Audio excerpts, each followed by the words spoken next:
gang? Welcome back. Tim here, as always. ITIYL. I'll talk if you'll listen. Episode 29. Almost at 30 and almost at a year. I started this the last week in January of 2018, this year. And we're approaching our anniversary date very, very, very soon. Who'd have thought, Who'd have thunk? This episode is going to be pretty cool. It's a topic I'm pretty passionate about, and I actually have 3 guests this time around. For the second time ever, 3 guests. We have 2 return guests in Maud and Maurice, and we have a new guest, a good friend of mine, Jaleesa. So this was fun. This episode was really fun. A lot of passion around this topic, and a ton of passion around my interviewees' thoughts and opinions. So I can't wait to dive into the interview. But before I do, let me just set the basis for today's topic. So today we're talking about the Black church. And there's a few disclaimers that I wanted to talk about, and I wanted to be very specific. We're talking about the Black church as an organization. We're not talking about it as a religious group.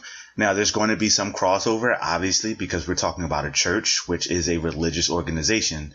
However, we're talking about it as a structure, as a practice, as a belief system. And we are going to dive into some of the intricacies around its core beliefs and some fundamental strengths and flaws of the Black church within the Black community. Now, this topic I can relate to. I grew up in church partially, and then as I became a teenager, I was very much involved in church.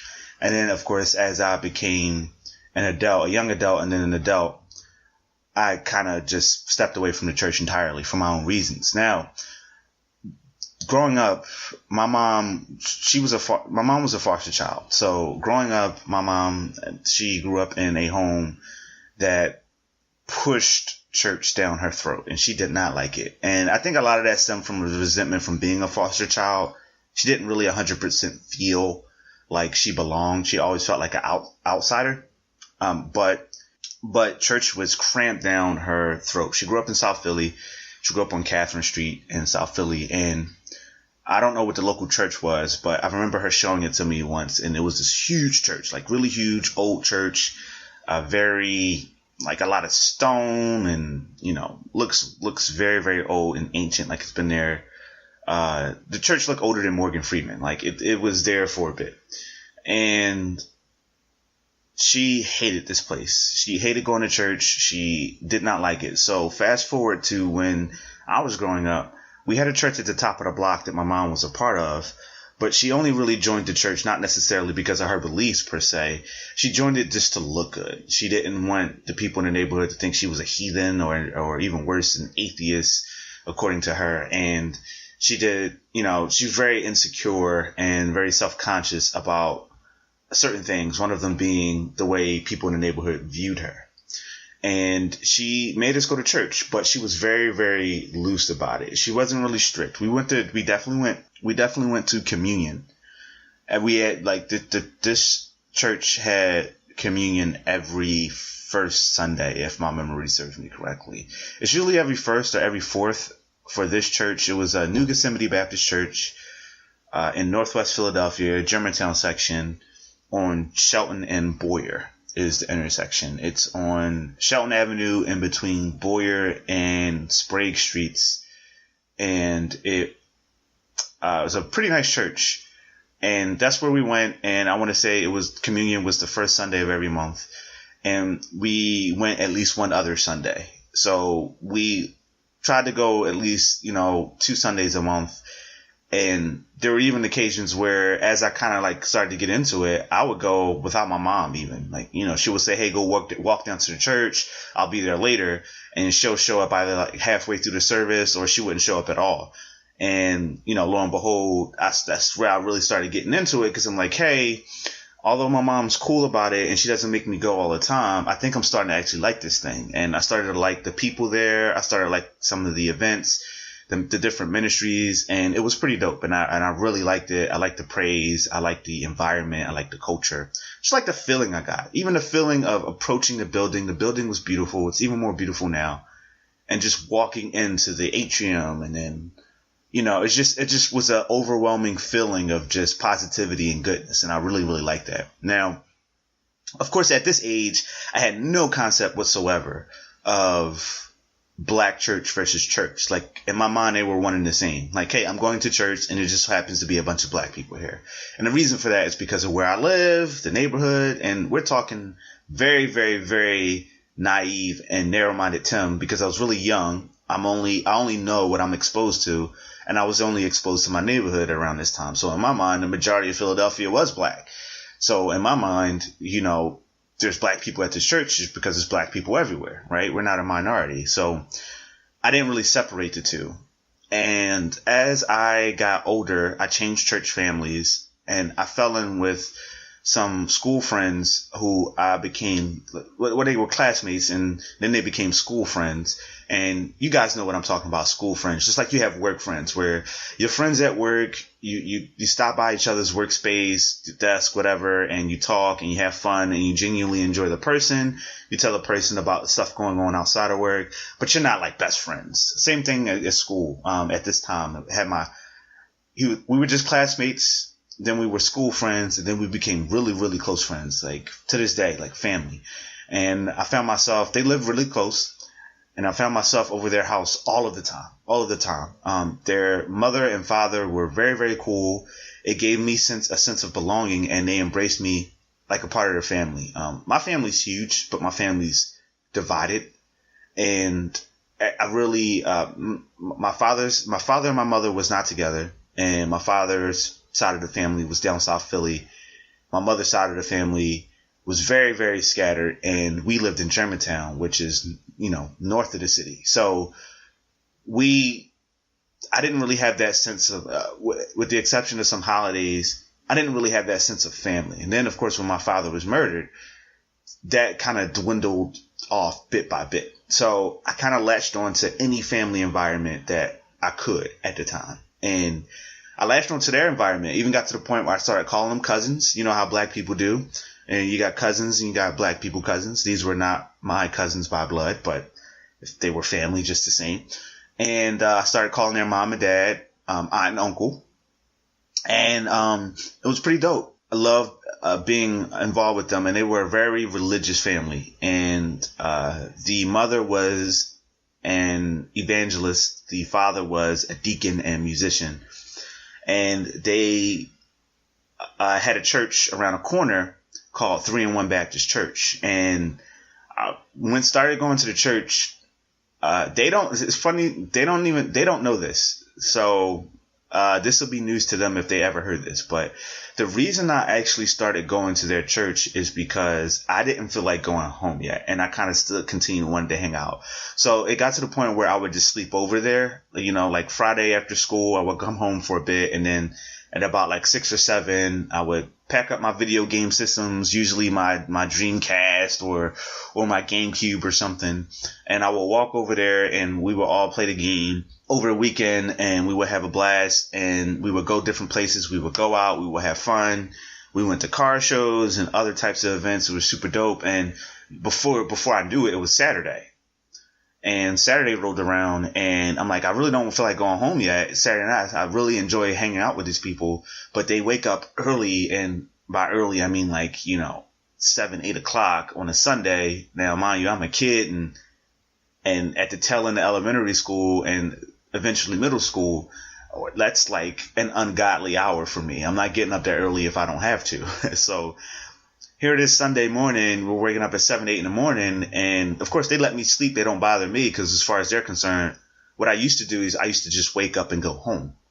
Where I would wake up, I would go home, and, I would come back over when they were done all day in church, till eventually it started for me getting,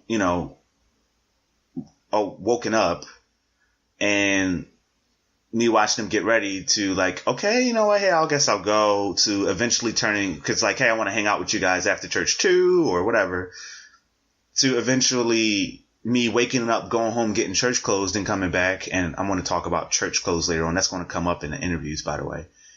And, I would come back and we would go to eventually me really like, hey, I like these people, and then I joined the church. I'm like, hey, I'm not going to New Gethsemane anymore, only just because I'm not going to church at the moment. Nothing against New Gethsemane. I'm just not going. So I joined this church. I have a ball. One of my favorite things about this church is they had junior positions for the kids, for the youth. So just think about your, mainstay positions. You have right hand, you have pastor, you have deacon, you have deaconess, usher, etc., etc.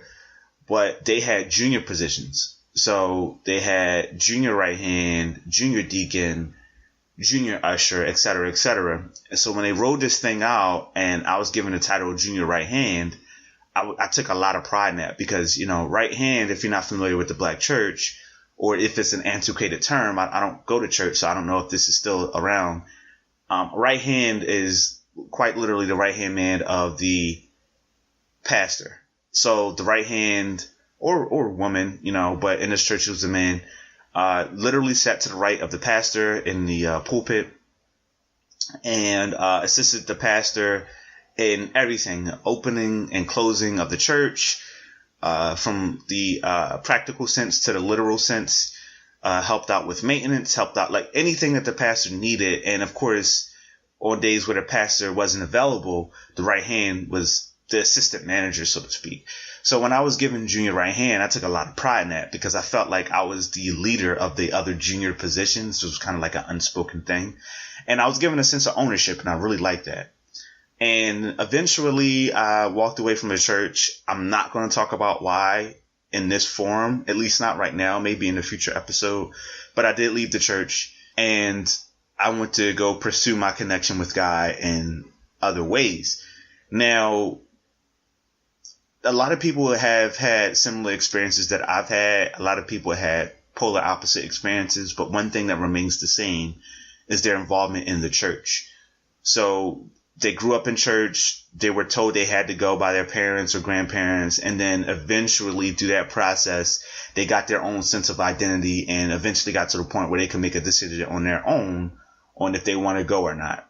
So, but it always starts the same way. You're forced to go. Whether you think you're not or whether you disagree with the terminology or the phrasing. No, that's quite literally. You're forced to go. Within the black community, you're forced to go. This is what you do. This is how we go. This is what we do as a part of our black culture. And that can rub a lot of people the wrong way, especially when you grow up and you realize like, hey, is this the decision that I'm making or is this a decision that is being made for me? And then you start to wonder how invested you are. Think about work now as an adult when you get told you have to do something versus when you choose to work on a project, right? You take ownership of the project, how much involvement you have with the project, like, hey, this is my choice. I want to give 110%. But in some cases, for some people, when you're just given work, like, hey, this is what you have to do. Some people can take pride in it because they're like, hey, this is my job. I take pride in my job. Other people are like, hey, I don't want to do this thing. So sometimes without even noticing it, you're not giving 100% because you didn't make that choice on your own. So it's the same thing with church. Now, the black church, the black community goes back a very, very, very, very, very a long way deep into history. And I decided to do a little research, and this isn't going to take too long. I'm not going to go super in depth, but I was curious on like how old the black church was and kind of like what its fundamental core values were when it first was instituted and kind of like was first created. Now, when you look at stuff like this, you never really get too many concrete answers because everything, there's some things that could go undocumented. Jerome Doe could have started the first black church way back in 1683, but, he held it in his house in secret. That's not going to get documented, unless somebody knows a guy, and that story gets passed along until it's okay to publish it, So who knows if this is actually true or not, but I did find this guy learned about this gentleman named George Leile, I believe his last name is pronounced Leile, who was a slave in 1773 and was the first African American licensed by the Baptists in the local area to preach in Georgia. He played a huge part in founding the Savannah Church by converting some of its early members. His initial licensing as a Baptist was to preach to slaves on plantations along the Savannah River in Georgia and South Carolina. So he did a lot to start the black church. And one thing that it called out here that was pretty cool was, first off, his slave master, who was a Baptist deacon, had freedom before the Revolutionary War. And over the next few years of his life, he converted and baptized slaves in the area. And then I'm skipping over a lot here. I'm just trying to paraphrase. Eventually, he founded an African Baptist church, and he used it as a sanctuary, quite literally, for slaves. So this was a sanctuary, a place of freedom and safety for slaves and newly freed black men and women. And it started off as this place for you to get the gospel. But the more and more I read, it felt like more of a place to belong to something and to feel safe. And not to say that these people weren't coming to go for religion and for spiritual reasons, but the sense that everyone's interpretation of everything is different. You know, you could walk outside and it could be 45 degrees and you could say it's not bad. To me, that's freezing. You know, so everyone's interpretation of how you read this article will be different. But the way I interpreted it was these people saw it, you know, a safe place. They saw it like safety, and they, from years and years and potentially even generations of being slaves, you have this place where you can be safe. You could be yourself. You could practice your relationship with God the way you know how to, the way you want to. And it kind of came off as this safety net, right? So that's what it kind of came off as. And eventually, of course, it grew from there over the years and centuries and, you know, et cetera. And everyone's experience within the black church is different. And I have 3 guests to talk about their experience with the black church and their experience with the black community. And I wanted to be very, very specific on one thing. You'll hear a lot of the same points being made across each interview, and that's okay. There's going to be some overlap. But one thing that I really wanted to stress here is I wanted to talk about the black church in a productive, balanced way. A lot of people either are all positive or all negative. And you'll even hear it in Maud's interview, where she even points out that oftentimes in life, regardless of the topic, whether it be religion, politics, sexual orientation, finance, whatever it is, if someone lists only the good reasons or only the positive reasons or only just negative reasons or opportunities or challenges on any given topic, you're perceived to be either for or against that thing. When in all actuality, you could just be neutral, or you could be, you know, the opposite of what the assumption is, but you're just bringing perspective. So, for example, you could point out only bad things about living in the city, and someone must think like, oh, you must live in the suburbs, you must hate the city. No, maybe I'm just being objective and pointing out that, hey, there are bad things about the city and there are poor reasons to live in the city.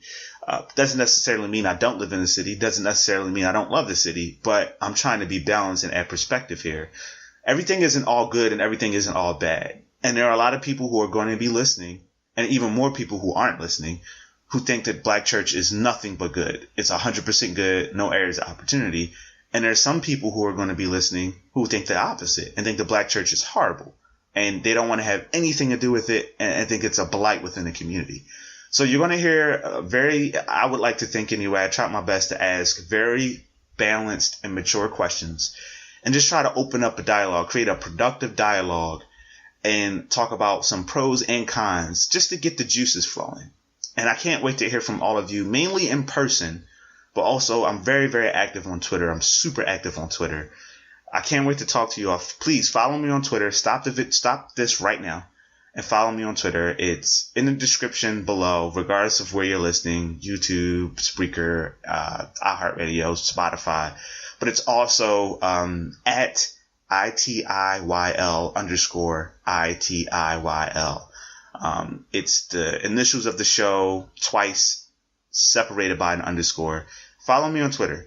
I'm very active on Twitter. I'm very expressive of my opinions on Twitter, and I would love to get some feedback from you all on Twitter.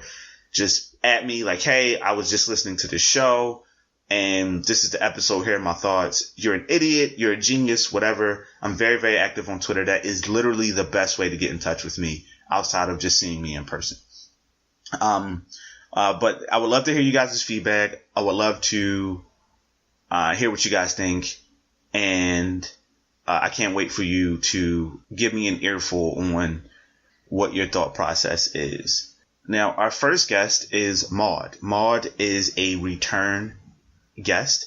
You may recall Maud's interview from the Saudia Schuler event speaking about accountability within the Black community.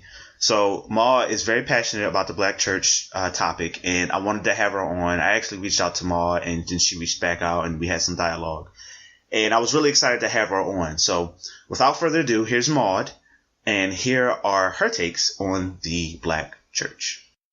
Hello, everyone. This time around, we have Maud back. Maud spoke earlier on an earlier episode regarding accountability within the Black community, and this time she's back for the topic involving the Black church. Hey, Maud, how are you? I'm good, Tim. How are you? I'm great. Thank you. I'm really excited to have you on. I know this is a topic that you're very passionate about, and I was looking forward to getting some of your thoughts and opinions on the Black church. So just diving right into it, in general, what do you think about the Black church? As an idea, I think that the Black church could be useful, but in overall execution has been problematic, to say the least. Mm-hmm. My entire thing about religion and spirituality is I'm actually for it. A lot of people think that I'm against it because I do tend to bring up the negative aspects a lot, but it's mainly because other people kind of refuse to bring up or speak about negative aspects of things. So when you become the person who always points something out, the assumption is you hate it, as opposed to, no, this is an issue that I just think needs to be addressed. And I actually don't hate the church. I grew up with a very religious family, and I know a lot of spiritual people who love the church, and I feel that if having spirituality, finding God, being involved with the church helps you to be a better person, then I'm all for it. So the Black church as a concept, I'm totally for it. But there are issues that need to be addressed. I think a lot of people sit in the same position, at least a lot of the people who are going to be listening to the episode sit in the same position as you do, where they have a lot of firsthand experience because they grew up in the church.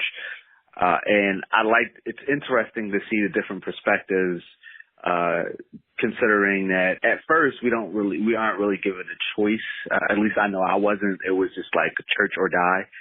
And then eventually you kind of start to go, at least you think anyway, you start to go or not go because of your own decisions. And then, once you come to a final decision on the matter, you have experience to kind of like back you up that like led up to that. Now, I know the church has been impactful for a lot of people in a lot of different ways. So it's positive and negative aspects, especially considering, the ethics and moral values that the church tries to teach. In your opinion, what are some of the areas that the church has been the most positive and negative in some areas, both ethically and morally in the community?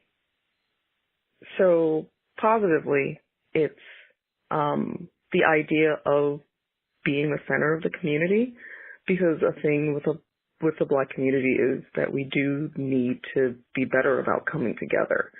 There's so much divisiveness, and people will throw in divisiveness as a reason to not talk about things. Like if someone brings up something negative, they say, "Oh, you're being divisive," and it can be a sort of us against the world thing, and we wind up having a lot of infighting because we're not coming together. And the church can be good for that. It can be a place for people to find peace. It can be a place for people to find help.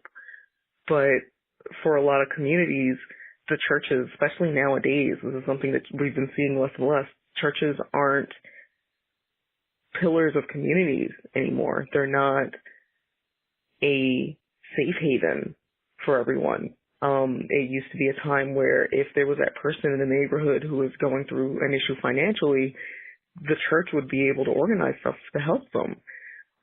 You could talk to your pastor. You could talk to one of the sisters. There was always something about the church that's a beacon. And when I was younger, I remember that being a thing where if, something was wrong, I could talk to the pastor in my church and he could help me. If it was something I needed to talk to my parents about, he could help me kind of figure out how to word it. And it felt like it was a no judgment zone. And in helping people learn how to be better people for themselves and for others and for being support, I feel like the church it can be good. Spirituality tends to help people a lot. It's a good way to focus yourself. It's a good way to kind of just, honestly, at the end of the day, be a better person. But the negative aspects of that is being a good person for a lot of people in the church stops being about actually being a good person and more about the moral high ground. And a lot of parts of the community wind up being ostracized because of it. And that's where the negative comes in, because in addition to kind of lack of interaction that's happened over the years, you've been seeing more and more about mega churches where they're kind of siphoning money from the communities to, remodel the church, make them bigger, make them better, give the pastor a new car and raise everybody's salaries. But what else are you doing for the people? Like, tithes have turned into invoices. Like, at the end of the month, it's not give what you can. It's, wow, oh, you owe us $100. Wow. And that's something that you see more and more often. Like, it's a common thing. The bigger the church, the more of a financial stake you see people having to put into it. And that's not even getting into, and that's just the people who are okay with everything that the church is doing. They just want to be there because it's somewhere for them to worship God and interact. But for anyone else that is deemed unacceptable, that's kind of where the issues really come in. Basically, like the LGBT community, or sometimes with Muslim, like you like it will be so weird to hear strict spiritual black church going people say, we need to stop those immigrants at the border. Right. But I'm like, they're like, some of them are black, right? Like there are Afro-Latinos that exist as well. So like, where's that line of immigrant? 'Cause like, you're okay with African immigrants or Caribbean immigrants, but like Latino immigrants coming in, for some reason, suddenly there's that line. Like, what makes them lesser to be part of this community that I thought we were all supposed to be together. Like, I thought where's this unity that we're all supposed to have? Like, that weird thing always jumps in for me. So yeah, that's where I feel like, morally and ethically it can tend to fail, is, it takes a lot of the doctrine and people use it to have more of a moral high ground to harm or ostracize others, as opposed to using it to better themselves and help others. Wow. And one thing, just to add on to the positive note there, you mentioned about the coming togetherness. I think that's really important, especially for younger Black children to see. You're right. Not only the Black church, but just as a culture in general, we can be very divisive when it comes to certain things. And you see other communities are very, very close knit. You talk about the LGBTQ, and my apologies if I miss a letter. It seems to get longer and longer these days, but that community is very, very close knit and seems to be, at least from my perspective, very supportive of one another. And that's a message that regardless of your community can be positive and is something easy to get behind. So I do agree. I think that's something initially, or at least at its core, that the Black church tries to do, to come together as Black individuals, as Black families especially, to promote togetherness and just to see what you can accomplish as a cohesive unit. And I think that's one of the first experiences I've ever had, to see adults cooperate to achieve a certain goal. One of the church's goals that I saw growing up was to build a fence around the church because the church kept getting vandalized.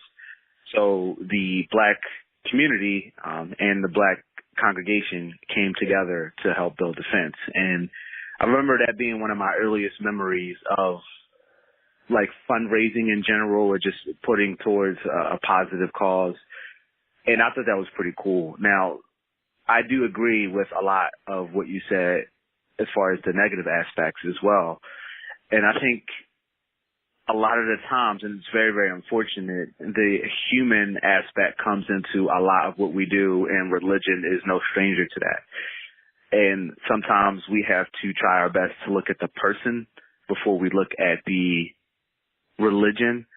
And I think sometimes, unfortunately, and I actually spoke on this with another guest a bit, I think sometimes tradition and religion kind of get melded together, and there's certain traditional habits that should be present within our community that leak into the church because it's our community that is occupying the church.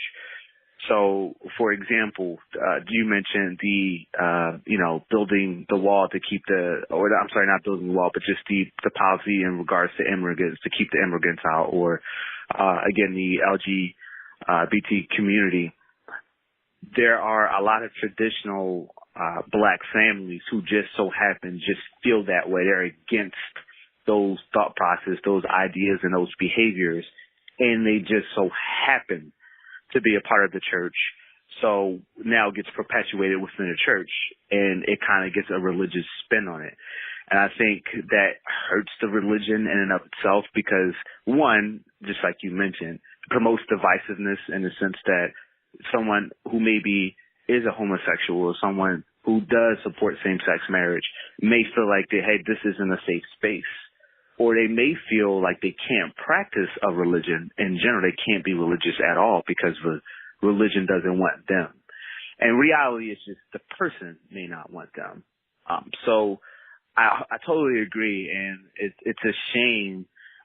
It's awesome in the sense of the togetherness, but it's a shame when it comes to the expulsion of certain practices and beliefs, and subsequently now you're expelling that person from a potentially great community.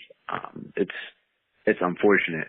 Which kind of leads me to my next question. I think there are a lot of areas that the Black church does well. I mentioned in the post when I was looking for guests that a lot of people tend to only point out the negative or only point out the positive. And like you mentioned earlier, sometimes when someone tries to bring balance and point out the negative because someone's only pointing out the positive, people tend to think that, oh, you must be against it. Oh, hey, or you must be for it. You're only pointing out the positive. I think there are a lot of things that the church does great. I think there are a ton of areas of opportunity. But I think oftentimes from within the Black community and from within the Black church's community, there are some areas of opportunity that oftentimes gets overlooked, like the church kind of gets a pass. What are some of those areas, in your opinion, that the church kind of gets away with just because it's either a Black church or just because it's a religious group, period? So one of those things actually kind of ties into what you were saying about how it's people tend to sort of generalize and blame just church and religion in general and not the individuals. A thing that gets overlooked is how willing people are to sort of excuse behaviors by individuals because the individual says they're doing it because they're religious. Like, they'll say they hate gays because the Bible's against it. So that justifies any sort of abuse that they give. Because in the Black community, there is a very violent reaction. Like, how many times have you heard somebody joking about, like, oh, hey, if I see my son playing with a Barbie, I'm a whoop his behind. Like, that gets encouraged because that person is trying to, save the Black family. You can't save the Black family if your kid's gay. Like, if someone's in an interracial relationship, you can't save the Black family. Like, that's the white man trying to bring us down, and that the church is the only thing that helps us, and like there's that togetherness in the church with exception. Like we're all like, the Black community is one thing unless you're gay. The Black community is one thing unless you're trans. It's and while they say, no, I don't condone violence, but if this person is just doing it because, they're only concerned about the future of the community, or if they're a good God-fearing person, yeah, it's not okay that they're doing that, but it's understandable. So a thing that gets overlooked is how much people are willing to let things go because of the church. And that's not okay. That continues that divisiveness because it continues making people afraid. Or even if we just don't even have to go into the moral aspects on where, LGBT stuff falls. Just treatment of women. There'll be so many men that feel like, I own my girlfriend, I own my wife because the Lord says in the scripture, women are supposed to serve men. And that lets them justify the treatment of their spouse. There's so many of our mothers or grandmothers that were in abusive relationships. Like you may know Grandma and Grampy okay now, but you also know, like you've heard through the family, Grandpa used to slap Grandma around because that's what they did. People didn't get divorced. He stuck it out. Right? You stuck it out. That's what God wanted.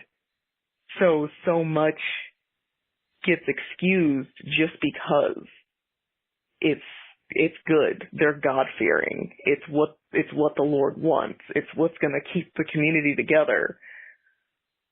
But whenever you try to bring in individual rights and treatment, there's too many people, like there's too much of the group that has too much say in allowing the negative behavior to continue. So it absolutely isn't everyone. It absolutely isn't everything, and it absolutely isn't what the core of what religion and the Black church is about, but it is absolutely one of the most important aspects that gets perpetuated and is allowed to continue, because when it's brought up, people don't hear, hey, this is a problem that we need to address and needs to be fixed.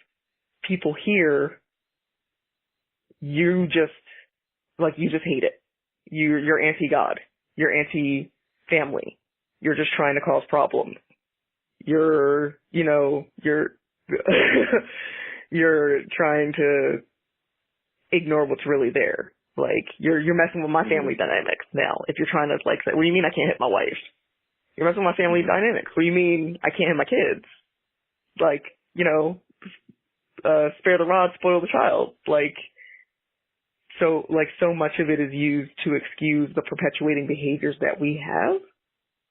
And that is a thing that I wish can be addressed. And it's getting, like, I can honestly say that I feel like in the past 5 years, over the previous 10 of those years, I've actually been seeing more of a turnaround.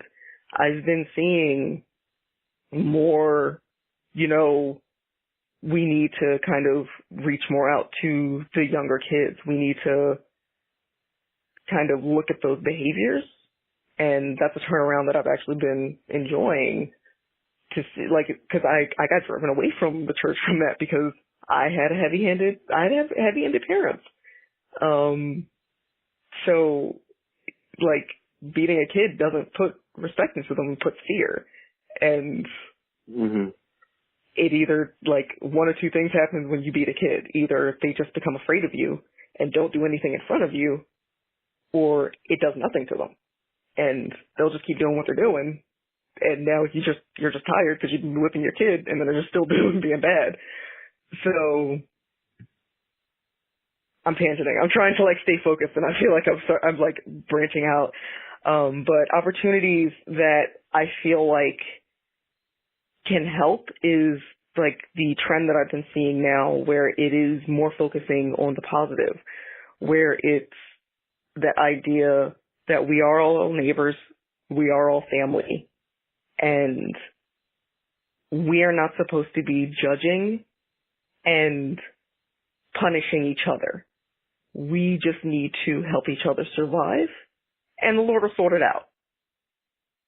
So I've been seeing some communities come together from that, because even if they're like, you know what, like, I don't care what you do in your I feel like it's a step. It's not a like, oh, you know, I'm okay with feminism now. I'm okay with gays. It's more like, if I don't have to hear about it, we're good. And that's sad to say, that is the lowest bar. Like, the bar's not even off the ground at that point, but the overall impact I've seen of that has been tremendous, because it's removed that barrier that people put in to help others. I've seen a lot of my friends that have actually left the church when we were like in high school, going back more recently, because they can. They don't feel like they're in danger. They don't feel like, in addition to the community abandoning them, God abandoning them. Like, it just kind of, like, that does something to someone when something that we've all been indoctrinated in from birth suddenly tells you that there's things wrong with you and you don't belong there. And especially for the people who've loved it. And it's heartbreaking to know that they can't go to church anymore. They cannot say how much they love God because it gets questioned.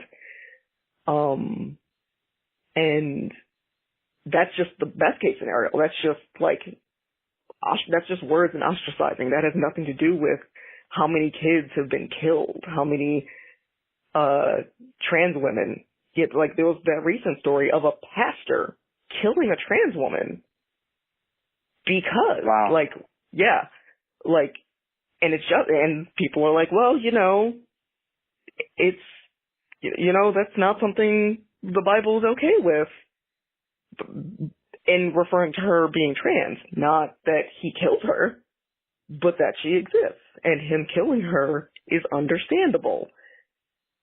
It's not okay to kill either. But that's Bible-like either.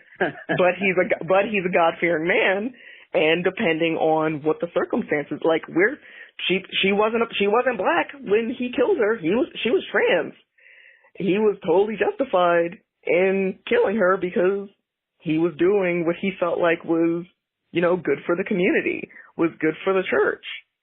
And that's a thing that, like, a lot of people are like, oh, you know, killing is not a thing you should do. But in the back of their mind, there's a lot of people, not even back of their mind, that are flat out even saying, like, hey, well, you know, maybe she shouldn't have been doing that. You know, existing how she feels like she should exist. And it hurts the community.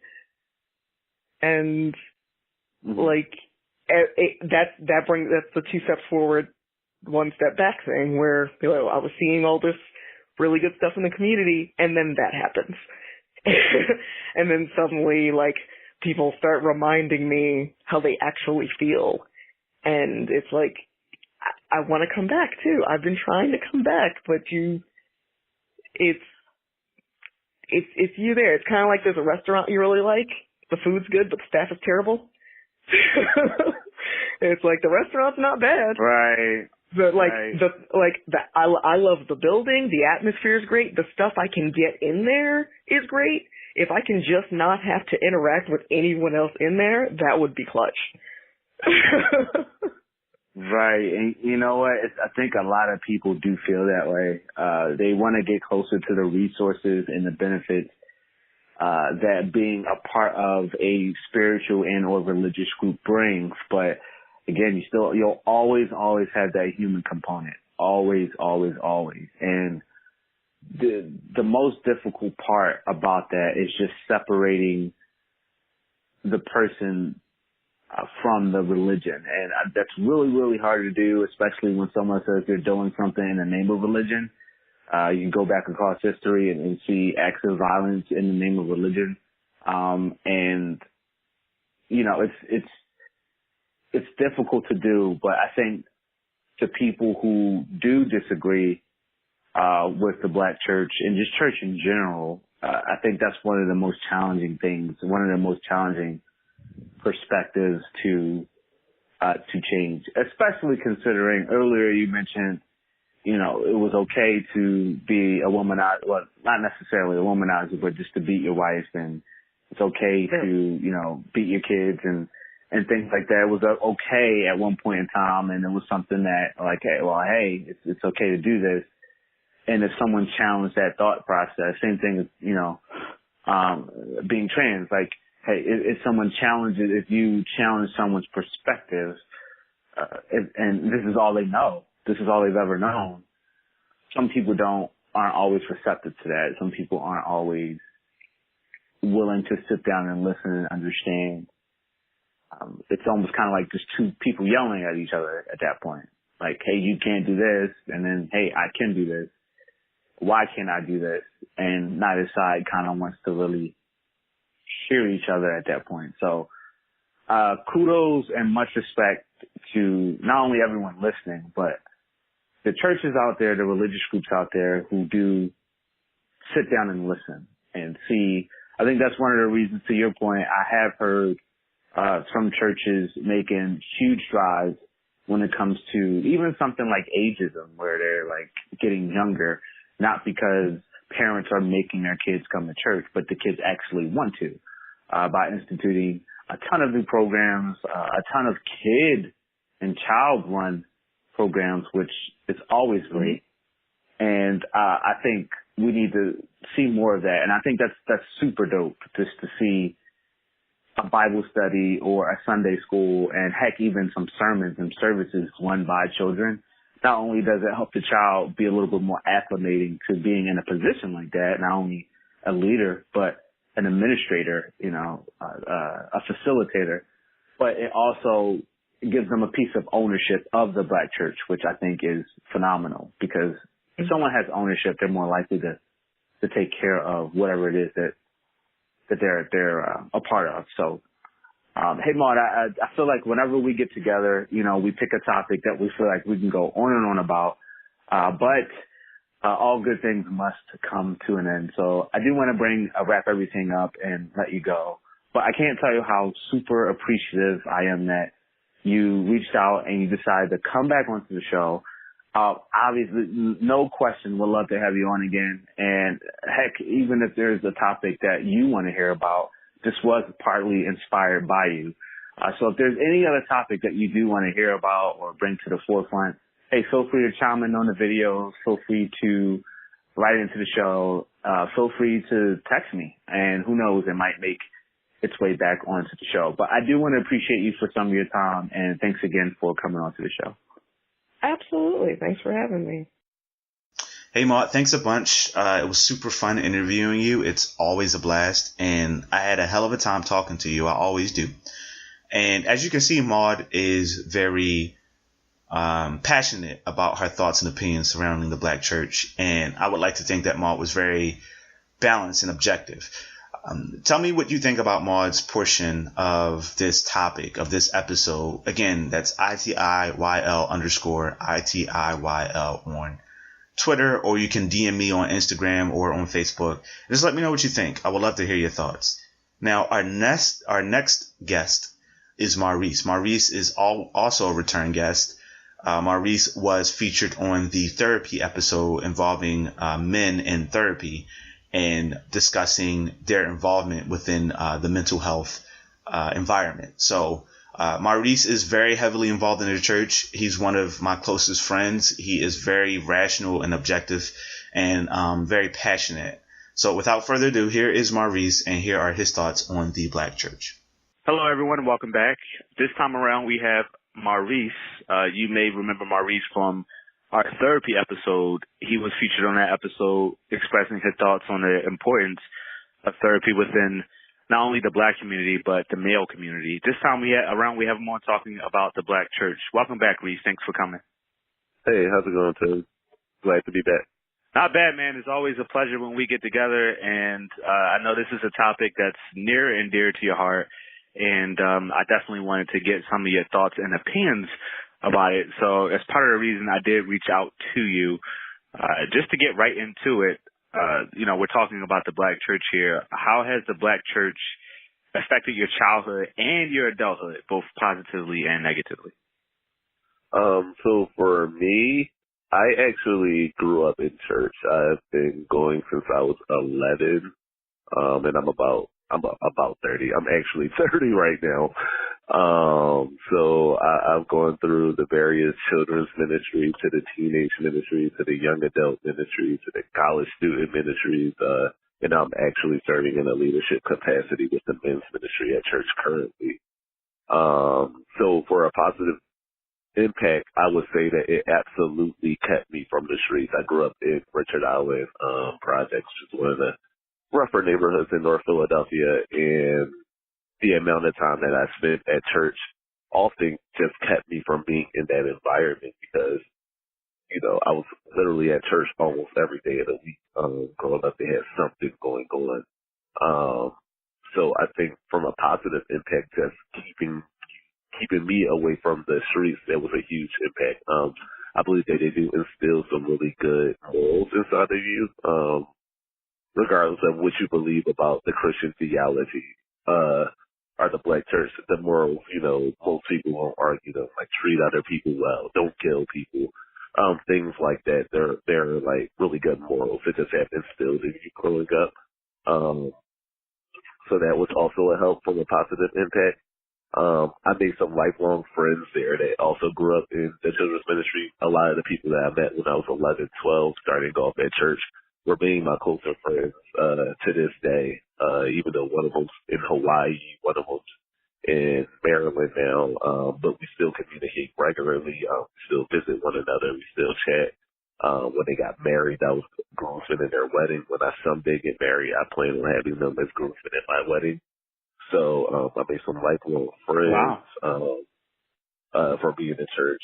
So there's absolutely a lot of positive that the Black church is doing, especially the one that I grew up in personally. And I know many other people who have similar stories to that and growing up in church that just being an outlet to some of the negativity, in the same way that some kids pick up a basketball or a football because it keeps them out of the streets. The church does that same thing for a lot of people as well who may not be that talented of an athlete, but they are still looking for a sense of purpose or something to do.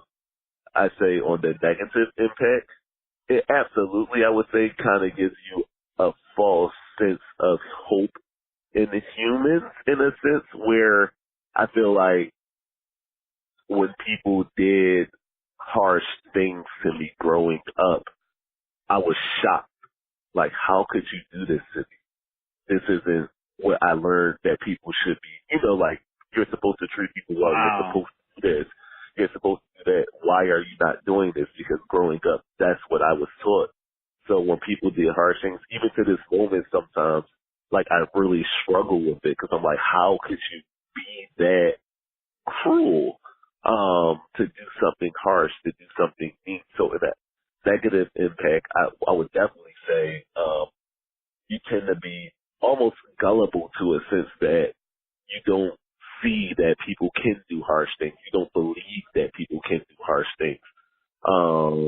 That's absolutely a negative. Well, it's a negative and a positive, but it can definitely be a negative impact, especially when you're the victim of someone's behavior. For an example, one time, a guy, me and my friends, we would play football every Saturday morning, and one of the guys that we played football with got involved with the streets, and he actually said he was coming to my house to just kind of get there early before the football game, but he ended up stealing my PlayStation. And I'm like, wow. Yeah. And I'm like, wow, like, we played football together. We grew up in church together. Like, you know my mom. I know your mom. How could you do something like that? And like, I struggled with it. Like, even in talking to him after that, I'm like, nah, he couldn't have done this. Like, no, like, there's no way that you could have done that. And I think that there's been a bunch of different instances like that in my life where someone has done something harsh where I'm like in a disbelief, like, wow, like people are really harsh out here. I would also say in a negative impact when you make mistakes, and when you mess up. For me, I have 2 children outside of wedlock. So things like that were a little more difficult than they needed to be. I was 19 when my son was conceived, so I was really young when my son was conceived, and I felt like the church could have been more supportive or should have been more supportive of, one of their own dealing with that kind of a situation, but their response was almost, you can't be involved in any ministry until after this baby is born. Wow. And I think really? that, yeah. So I think that that's for where a young person is in life, dealing with something like that. I feel like that's not the time to turn away from them. That's not the time to tell them, no, you can't do it. Another instance I saw, there was a young lady from one of the local shelters, and she was actually pregnant before she started coming to the church. And she got the same treatment. They're like, oh, you can't really get involved with ministry because you're pregnant right now. So I think from a negative impact, there are times where it seems the church is more involved with, I guess, PR in a sense, if that makes sense. Like, it's bad PR to have this. Yeah, it's bad PR to have this young kid or this teenager up here doing it. So we're not going to let them do that because we don't want to look bad. And I think that for the most part, if someone's pregnant at a young age, if someone's pregnant out of wedlock, you're usually at a pretty low point in that moment. Especially if it wasn't planned. I'm not saying if you planned it, that's a different story. If it's like an unplanned pregnancy when you're not financially stable or where you want to be at in life, I don't think that that's the time to tell somebody. I don't think that that's the time that the church should be pushing you away. So from a negative impact, I know going through that affected me in a negative way. Well, I'm pretty thankful for that perspective because that's something that I hadn't even considered. You're absolutely right. It can shelter you in a sense where especially if you're raised in a very, very religious household, you're raised in a very religious, especially if it's a more traditional or older community, and you go to the neighborhood church, and then once you get taken out of that, for most people it's high school. For the most time they travel outside of their neighborhood. I know it was for me really. The furthest I had ever been away from home was probably a 20-minute walk. So about maybe a 5-6 minute drive up into high school. So I was pretty familiar with my neighborhood. And once I went to high school, it was kind of like a whole new world. I'm like, wait, there's areas that exist outside of Uptown, and it was like new to me. So you're 100% right. It can kind of shelter you in the sense that not only from areas, but just people. And when, people come into your life and they do things or practice behaviors outside of what you're used to, even if it's another religion, you kind of look at it with foreign eyes. You're not quite react to it. So I can understand that. And I think, wow, that's really, really powerful what you said about the PR aspect, how public appearances is really important. I think, of course, for any organization, but I think certain things shouldn't matter to certain organizations. So, Right. you know, and that's something that I'm sure a lot of people have considered it. Now, one of the benefits in your position is you have a unique perspective of what it's like being a man, and more specifically, a young black man in a leadership role within the church. So, especially considering your capacity there, what are some of the things that you would like to see just the church do differently? Whether it be, you know, of course, new ministries or just new components. What are some of the things that you would like to see the black church do differently than what it's doing now? I think a big thing is to just embrace the changing times. I feel like a lot of black churches are like super traditional, where like, oh, no cell phones in church, but most people have their Bibles on their phone. Like, embracing change that's happening with technology, embracing the new music, embracing the new cultures. For example, my church is located at Broad in Fairmount. I don't know if you've been in that area lately, but they're like, the black people are filtering out, and there's a lot more white people down there. They have the Met, which is a new concert venue open there. They just renovated they renovated the Devon Lorraine Hotel across the street. John Bon Jovi sponsored some homes around there. So there's some, you know, real high money, and there is still the projects, but it's absolutely an area that you can visually see being gentrified out at this point. So I think just embracing that change. Like, one big thing with my church is in the music department, I've spoken to them like, we have, you know, a different culture coming in. If we want them to be a part of this church, we need to embrace them with our music. So if there are more people who may be into, I don't know, Christian rock or so, maybe we should start singing some Christian rock songs instead of just your typical Kirk Franklin and Brad Hammond music. Right. I heard Stomp a million times already. Yeah. Yeah. So you might want to do, you know, something that's more open to the new culture. So just being willing to change, getting involved with social media. I know some churches just like social media to devil, and even if they do have a page, like their posts are like really, really, really like straightforward, you know, like you can have fun. It's one big thing that I told you I'm a leader of the men's ministry. One big thing that I say all the time to the guys is it's okay to have fun and be a Christian. Like, it's completely okay. And I feel like somewhere in that generational gap that was lost. So I think that the black church could absolutely help in that aspect, where you're letting people know, yes, cool, we can get on social media, we can get on Twitter, we can tweet about the basketball game or the football game or things along that line, but also be involved in God's business. I think that we also have to do a better job of embracing our own when they come. We deal with a lot of different personalities in the church, of course, from drug addicts to mental health to alcoholism to abuse to things. And I feel like the moment someone doesn't look like you or move like you or act like you, get initial responses, oh, no, send them away. Right. Yeah, it's like send them away. And I think they should just have to embrace people. People need that love. People aren't going to the church to be disruptive. Usually people are going to the church because they're looking for something. So I don't like the idea of sending people away when they're in a time of need. I think that my church actually is really involved in the community, so I don't want to overlook that and say that they're not doing it. My church has a school that's open, People for People charter school. They have a Christian school open in Chester. They actually have a meeting tomorrow to get another charter because they're trying to open up another school. We had a welfare to work program. We have a daycare, so we're pretty involved in things like that in the area. But I do feel as though they actually did a food giveaway today, now that I think about it, for the holiday. So I do think that we can do a better job of, churches in general can do a better job of just giving back to the community and not just sucking up the funds of the community.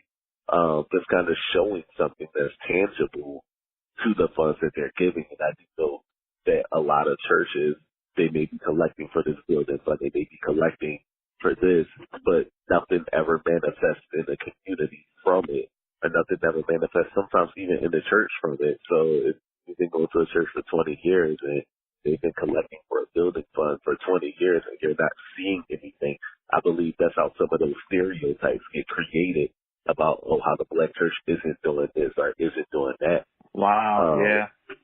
But you can be, or you can even just be like transparent with them, like, yes, look, I know we're collecting for the building fund, and you think that my pastor did this one time, you think that we're not putting the money to it, but let me tell you how much this stuff really costs, because I don't think people always have a grasp of the cost. We had a renovation at my church. We had a renovation at my church last year, and just for the scaffolding to get it painted, that was like $70,000 itself. So, wow. And when the pastor like said that out loud, you're like, okay, I get why we've been giving money and nothing hasn't been getting done, because the scaffolding itself was like $70,000, and that wasn't including like the laborers and the paint itself and all of that other stuff to get done. It was like, okay, cool, I get it. So you can be transparent with the neighborhood. Like, yes, we're collecting. Yes, we are trying to build this community center. This community center costs $7 million. We get about $8,000 a Sunday. This is why you aren't seeing anything yet. We're putting the money towards it, but it's going to take some time. And I think that it's okay to do that. Actually, I think we had the conversation before when we worked together where you told me adults need to understand why. And I think the Black church could do a better job of that, letting people know, like, why. Okay, well, we are trying to do this in a community, but here's our hurdles. Here's how you can help us with these hurdles. You know, more than just financially. Look, if you don't have the money to give, you can do X, Y, Z. If you don't have the money to give, maybe you have this talent. You know, maybe you can sheetrock and you can help us with the sheetrocking. Maybe you're good with floors and you can help us with the flooring. Maybe you can volunteer that and someone may notice that, oh, wow, who did this floor in here? Oh, brother so-and-so did this floor. Oh, cool. And that way you can kind of help them build their own personal clientele while also getting the work done in the neighborhood and in your home. So I feel like there's a lot more networking opportunities that can be done that the Black church can take advantage of that they aren't necessarily capitalizing on. I just think that we got to do a better job of loving on our own, too. Like I said, there's a lot of infighting and gossiping. That's just from within the church itself. Not to mention, when it comes to other people, you'll hear a lot of people say, oh, there's nothing but hypocrites in the church. I wouldn't go that far to say that, but I will say that the people in the church aren't perfect. And I think that that's something I would like the world to understand about the Black church is that people inside church aren't perfect. They're still human beings. They have the same struggles that you do. They breathe the same air as you do. They get hungry. They go to the bathroom. Like, they're human beings. And I know sometimes you have unrealistic expectations of what the capabilities are at times of the church. But just that understanding of, look, these people aren't perfect. They're going to make mistakes. That's okay. The same way that we would expect someone to be patient with us when we mess up, we have to exercise that same patience with the Black church. So if they're saying, okay, we're going to get you guys a community center with some basketball courts and yada, yada, yada, and we're collecting for that, or we're trying to do this, and you guys are like, they ain't going to do that, and they just money hungry. You just have to give them a chance, because like I said, these things take time. Those things aren't cheap. You have to find a contract to do it. You have to get the money to do it. You have to get approval from the city. All of these things take a lot of time to develop. And as people understand that, I feel as though the tension between the Black church and some of the different communities, especially the different African American communities, will be relieved once there's a better understanding of both sides. I think that's very well put. And you touched on a really important point about just explaining. You're right. Adults do need to know why. And that was one of the biggest things that I tried to get behind when I was training, because you're 100% right. Sometimes people need to see or understand where their currency is going into. And it may not just be money. It could be mental time. It could be physical time. It could be, in this case, spiritual time. Why am I doing this? You know, what is the end goal? What is the end result? And I think transparency can go in a very, very long way into doing that. And to your point, I don't think that's just a problem within the Black church. I think it's a problem as a whole within the Black community, because you get a lot of older generations who have, if you ask them, built the community from the ground up. And when the younger generation comes in and they are fascinated and they express that interest in maybe a different way, and they want to know why. Well, hey, why is this neighborhood this way? Or why do we need to do it this way? And when you have that just because we do answer, it can push people away. And even if, and specifically within the Black church, I know J. Cole actually had a line that said, "Granny's broke because she always gives her bread to the church." And that goes right into what you're saying, where on one perspective of that is Granny wants to see the church do well. Granny was taught and raised that church is good, and God smiles on a giving nature. So you want charity extends beyond the grave. So I want this church to be here after I'm gone, just like it's here after my mother is gone, after my grandmother's gone, etc. But the other perspective of that is Granny doesn't know how much, that putting that new floor in, or getting a new plumbing system for the bathroom, or installing a new urinal, or restoring that room in the back that was damaged by water. Granny doesn't know how much that costs.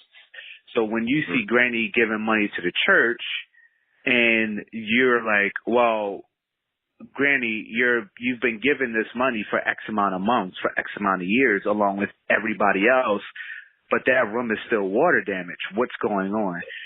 It's 100% the congregation, the administration, and the pastor to share that burden of and that knowledge of, hey, this is how much it costs. This is what we're looking for. And I think that's a great point, and I'm so glad you touched on that. 100%. These topics are just, we could talk about them forever, and they're just multifaceted. And I'm so glad to get you on the show, Reese.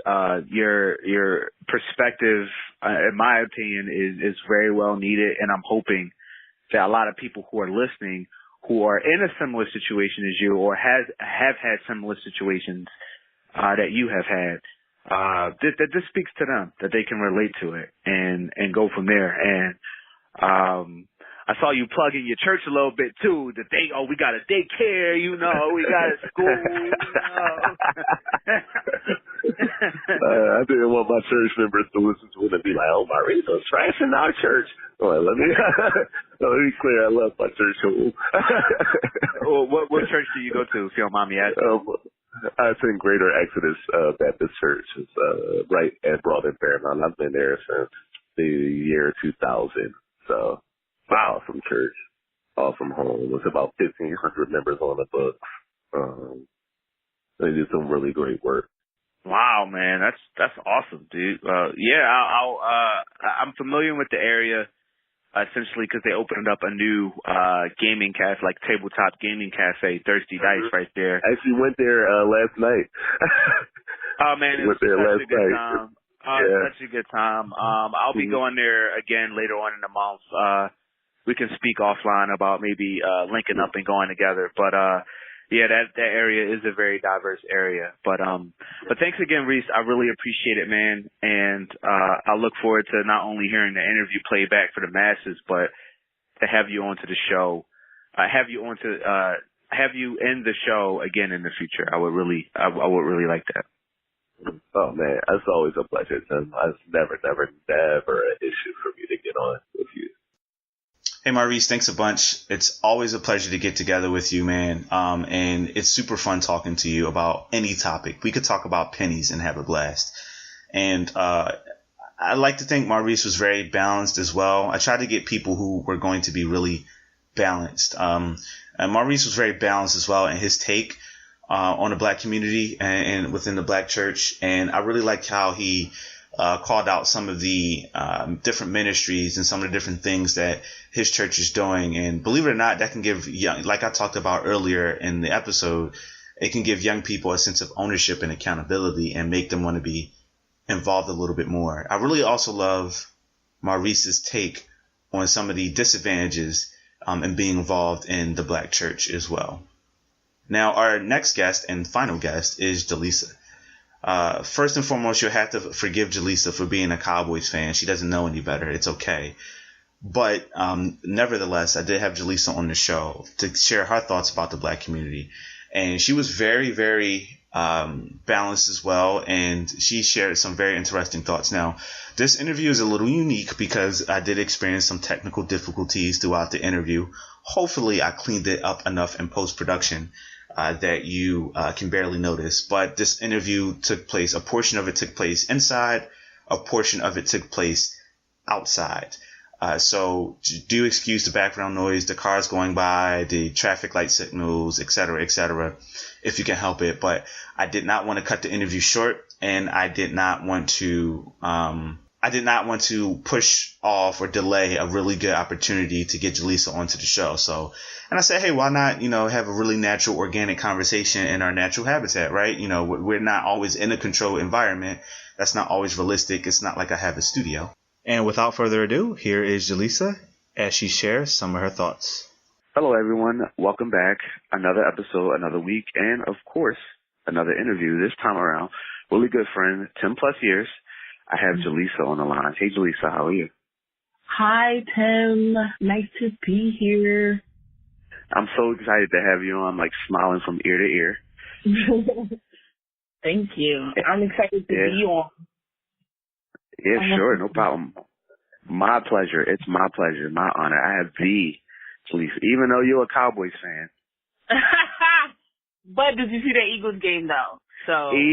But notice you said that Eagles game. You didn't say that Cowboys game. I'm just throwing that out there. But let's not make this too personal, okay? This topic is something that I would imagine you're very passionate about. I've always been very, very, very curious about people's perspective, specifically within the black community involving the black church.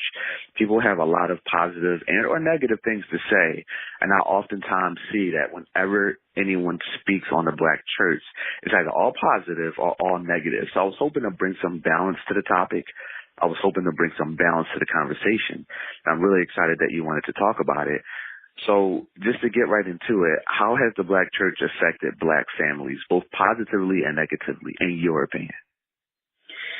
Well, in my opinion, I said that the black church was somewhat of a beacon for like hope and prosperity in the black communities, and specifically with black families.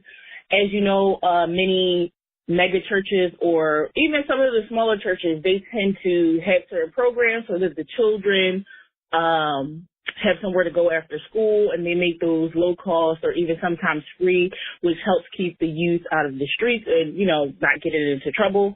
And which is important because, as you know, a lot of inner city families maybe don't have both parents, or maybe it's like the grandmother taking care of the kids after school. So those type of programs really, really help the family because, your child's going somewhere, they're safe, and you're not paying for childcare. In a negative way, I think that and I hate to say this, but I think that the black church has become somewhat of a mean girls club. It's somewhere that I feel, I like to call them the judgmental express. That's where they congregate. That's where they, sit down in the lunchroom and they decide who can sit with them. And it's so ironic because they themselves shouldn't be the ones, They shouldn't be the hierarchy. Like, they're not the poster child for, like, what is good Christian behavior or what is good religious behavior. So those are, like, the top negative and positive things I find about the black church. I think that was very well said. You touched on some key points there that I want to unpack. First and foremost, the positive. You're absolutely right. Growing up, I grew up in Northwest Philadelphia, specifically Germantown. Uptown, depending on who you ask, some people don't think Germantown is uptown, but we're not going to have that discussion right now. And we had a few things going on that my mother lived in assisted housing, and the people who owned the house had a program twice a month that any youth of the parents who lived in those homes could go and participate in. And also we had a local football team called the Northwest Raiders. So those are like the only two big things going on really. And every other fun program or productive program that I was a part of was literally brought to me by the Black church. Like even the daycare and the camp, the after school camp that I went to, the summer camp that I went to, all because of the Black church. And you made a really good point there that if those programs weren't easily accessible, I know personally I wouldn't have had those experiences growing up. And many of our peers, and even now, today, a lot of people wouldn't have these programs growing up. And on the flip side, I totally agree with you 100%. Unfortunately, most Black churches do turn into the gossip zone. It turns into the reality club. It turns into the opposite of a safe space. People, I remember one conversation in particular, just to touch on your point, where I went to, this was before, so I had two churches growing up. The first church I went to growing up was really, really nice. And I remember one day I was really lazy. I didn't iron my clothes. My mom woke me up. We were rushing. We were going to church. And I didn't iron my clothes. I looked crazy. And my mom was like, what are you doing? I'd rather be late and have you look nice. I don't want those people in there looking at me crazy. Now, as a kid, I didn't think anything of it. You know what I mean? Like, as a kid, I'm just thinking, like, oh, she just doesn't want me looking crazy. But as I got older and I understood, I'm like, wow, she's right, exactly. Like, she's concerned about, you know, other people judging her, other people, and this is supposed to be a judge-free zone, you know, and I think that could be a main reason as to why a lot of people dress the way that they dress. You know, they'll come up with any reason under the sun to tell you a religious reason as to why they dress, but in reality, it could just be simply because they want to look nice and they don't want other people to think lowly of them. So I think those are two really key points that you made.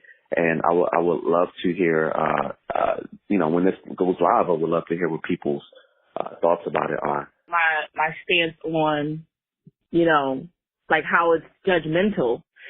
And I always think, like, are you a part of the problem or a part of the solution? Like when you tell somebody you have a problem with something and they make an excuse instead of acknowledging what you said, I feel like those people are part of the problem. 100%. And that's in any forum. You know, that's not just the Black church. That's you're 100% right. And you really have to make a decision on, hey, how am I contributing to fixing the problem or how am I contributing to the problem? And it's one of those things that everyone has to consider. Now, especially considering some of the points that you brought up, a lot of people, they still go. You know, a lot of people still go to church. A lot of people still specifically go to a Black church. Meanwhile, other people choose to praise from home. Other people choose to watch the recording afterward. Other people find themselves having multiple church homes, like in a short period of time. They bounce around from church home to church home. In your opinion, what are some of the things that people find attractive about the Black church and unattractive about the Black church? And I say this before I had this conversation with someone else. This is why I really love this topic. So what I think people are attracted to about the Black church, or just, you know, like big organization, you know, type churches, like where it's a large congregation, I'm saying. Like those type of places bring a sense of camaraderie between people, and you have to look at it like this. Most adults haven't had that sense of camaraderie since like a secondary or post-secondary education, like high school or college. And so if you're usually the majority of the people I see in Black churches are like, you know, late 30s, early 40s crowd, and those are the people that are like now in their career. So like basically they're out of the education portion, or the training portion of their lives. And so this is the only other place where they can feel that sense of like, okay, we're all going towards the same thing. We're all trying to become better people. Like in college, you're receiving all this information because it's supposed to somehow make you a better person, a more prepared person, and a more competitive person. And the Black church is one and the same. You go there, you're supposed to receive education and understanding from a pastor, and it's supposed to make you a better person, a kinder person, and able to function more readily in the world. And I think that people are nostalgic of that because they left high school, college, or whatever. And I think that's why they hold wholeheartedly to the Black church. I also think it's a sense of herd mentality. You see, 5 people over here doing it, and then 2 people go, and then 3 people go, and then before you know it, it's like, okay, you're the only one not going, so let me just go so that I'm not like the oddball out. I feel like that, combined with the nostalgic thing that I was talking about before, those two together, those are like the main reasons why I feel people are so attracted to the Black church. And it's crazy because no part of that is wanting to know God more. Not to say that there's not people in the church that want to know God more. I'm not saying that at all. But I'm saying the main reason why people are so addicted, like people willing to follow their pastor into a fire. Like you're supposed to be worshiping God, not this man telling you who God is. So that was one aspect. And why I think people are like maybe fraying away from the church, and this is from my own experience because I am one of those people. I grew up in a Christian household. My dad wasn't a real big church goer. I did go to church with my mother's side of the family, my grandmother, and they were like really big church people. My brother was like the choir director. So it was a big thing on my mother's side, and it was like nothing on my dad's side as far as the church. Now, although my dad didn't do church, he did bring us up with Christian stronghold, and like teaching us the teachings, but not just teaching us what God said. Like a lot of people say, oh, thou shalt not kill, thou shalt not, on and on and on, but they don't teach you how to use those things in your life on a day-to-day basis. I mean, like even as a child, doing this, like, so I had a different understanding of who God was and who Jesus Christ was than my peers who just happened to have grown up in the church. And, they knew all the hymnals and they knew all the songs, but they didn't tell me why Jonah went into the whale. They couldn't tell me that. You know what I mean? So I got a little bit different understanding of what it was. So when I first was introduced to Black churches, it was like a shock to my system. Like this is... And I don't want to be judgmental or come off like I'm mocking of the Black church in their traditions, but it just seemed somewhat of a surface to me because it was so much. It was the songs, the dancing, and then more songs, more dancing, the church gossip, and then before you know it, we only had like 20 minutes to do a sermon, which was, in my opinion and in my experience, wasn't much of God's word. It was like the pastor telling us what he did last weekend. And it was just like, what am I learning here? Like, yes, I'm making friends. And yes, Sister Carol's casserole was really, really good. Like, I want to come here just for that. However, I need to be learning something. And this was in my early 20s that I came to this revolution, which is really weird for a 20-year-old. Wow. Yeah. Yeah. So I didn't want to say that I wouldn't go to a church, but I have not actively sought out churches. And I believe a lot of people are the same way because of the church politics. Like, you can't go dressed like this. You can't do this. This person can't come here. You can't say, like, I don't like that. Why are you prohibiting what is supposed to be a free space, as you said before? Why are you putting so many constraints on what's supposed to be come as you are? But you really mean come as you are that I agree with or that I'm comfortable with. And that is something that impeded my education, it impeded my wisdom, and it impeded my relationship with God. So I had to just pursue a relationship with him on my own and just trust that when he will send some type of sign, signal, or, just give it to me, the things that I need to know from it. I 100% agree. I did step outside, so I do apologize for the background noise. But I think a part of the reason that you've experienced some of the experiences that you have is because I think the Black culture traditionally has been so interwoven with Christianity for so long that some of the traditions have transcended religion and pierced their way into the Black culture and vice versa. And what I mean by that is sometimes you'll hear someone give you a reason behind doing something or behaving a certain way at church. You'll start to believe like, hey, is this a religious reason that you're telling me this, or is this just a traditional reason? This is just what we do. And because that distinction isn't made, I think at times people get confused between what's what. Between tradition and religion. Right, exactly. And I think what ends up happening is it's tough for people to make the distinction between what's religious and what's just tradition, what's just personal preference. So, for example, just to build on the example that I gave before, the whole dressing a certain way. Give me a religious reason. Give me a religious reason as to why, and don't just give it to me. Give me the why as well. Don't just say, "Oh, you're going in God's house." Respect. Because right, just tell me why. Just like you mentioned, the application. Give me the application of it as well. And I think that's where a lot of areas fail at. Now, what I will, just to give you a pushback a little bit on the point that you made, what I will say is these are people at the end of the day. And just like with anything, you do have to find the right person and the right congregation, the right pastor, the right administration, the right leadership that can give you the proper direction and the proper guidance that you feel that you need for you. People learn in different ways, and people teach in different ways. And I think that's one of the benefits that I had is I went to different churches, and I found what I liked and disliked.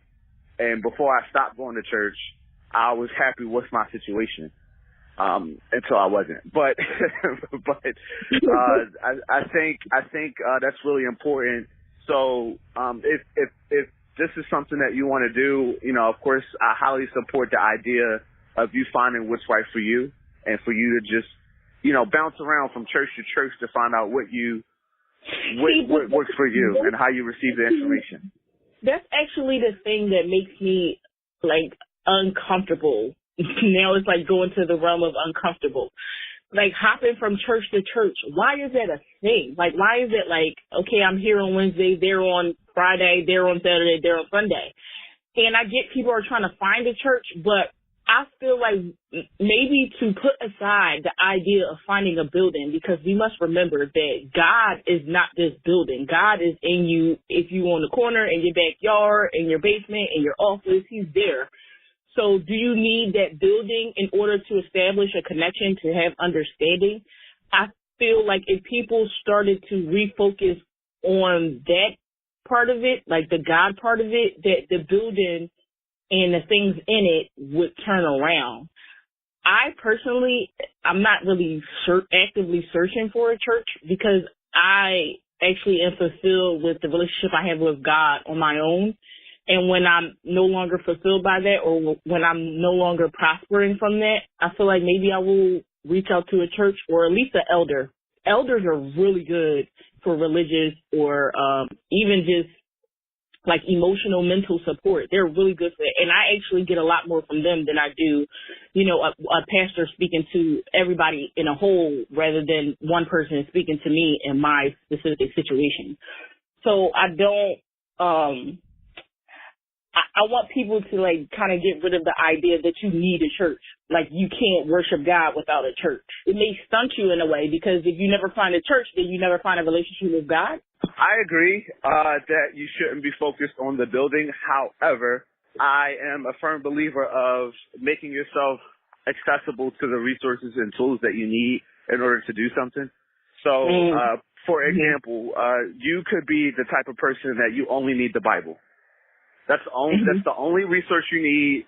You just need the Bible and you need the internet. That's the only two things you need. For someone else, it could be human interaction. For someone else, it could be, relatability. Like, hey, how can you relate this story in the Bible or this Bible verse or this person in the Bible to something in my life? How can you do that for me? How can you help to do that for me?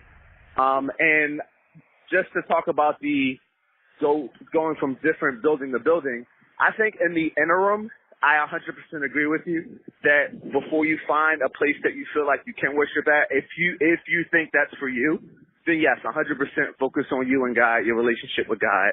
And that's whatever God you serve. Find your relationship with God, et cetera, et cetera. However, I do feel that just like with anything in life, jobs, a romantic partner, heck, even where you live, it may not just be the right fit. We talked about how people learn earlier. People learn in different ways. Some people are kinesthetic learners. They have to do it. Some people are auditory learners. They can just hear it and be fine. Some people are visual learners. They can see it and be fine. So just like you got to find the right learning method or teaching method for you, that also applies to religion. And I think to excommunicate that aspect or to exile that aspect out of your life simply because you just don't agree with one or two places, I think can be challenging. And just to touch on again the word resources, if you make yourself available to certain resources, it can help augment your relationship with God. But Jaleesa, it was great hearing from you. Thank you so much for calling in and sharing your thoughts. You seem to be very, very passionate about this topic. And I'm really excited to have it air and have everybody listen and give me feedback. And hopefully I can have you on the show again about another topic. I would love to be on the show again about any topic. I'm open book. And thank you for having me on the show and giving me the opportunity to just speak some thoughts into the universe. Hey, Jaleesa, thank you so much for sharing your thoughts. Thank you for coming on to the show. Even though you're a Cowboys fan, it was still a pleasure to have you. And it was nice talking with you. I'm encouraging you all to reach out to me, and especially on Twitter, like I mentioned earlier, just to share some of your thoughts on today's topic. And I can't wait to hear from some of you in person and of course online. This topic is something that's very near and dear to my heart. And as you can hear and see, there are a lot of people who feel the same way or maybe even feel completely different. Maurice has a unique perspective. Maud has a unique perspective, and even Jaleesa has a unique perspective. So what's your perspective? I can't wait to hear from you all. In the meantime, everyone, like you all know, I do record this Thursday before work, and guess what time it is? It's time for work. So I do have to get going. Feel free to hit me up on the interwebs, email into the show. I'll talk if you'll listen at hotmail.com, or just hit me up in person, and I can't wait to bounce some ideas off of you all. In the meantime, everyone, as always, I'll keep talking if you'll listen. Take care.